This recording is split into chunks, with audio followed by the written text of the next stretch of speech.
వచ్చినావా సరే కానీ పాటినమ్మా మంచి చూడు ముసలి కాంచి చేస్తారమ్మా చాలా బాగుందమ్మా మనం కూడా చేద్దాం అమ్మా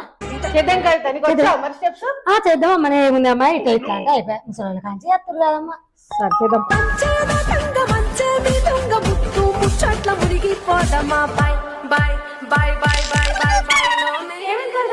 పట్టుకున్నామా నడుమట్టుకున్నామా బైక్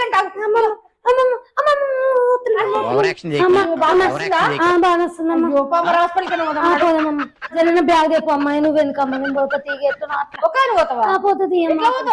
గట్లనే నడుచుకుంటా ఆటోకో దేనికో పోతామ్మా జరిపో బ్యాగ్ తెప్పమ్మా ఇవే తగ్గించుకుంటే అనవసరంగా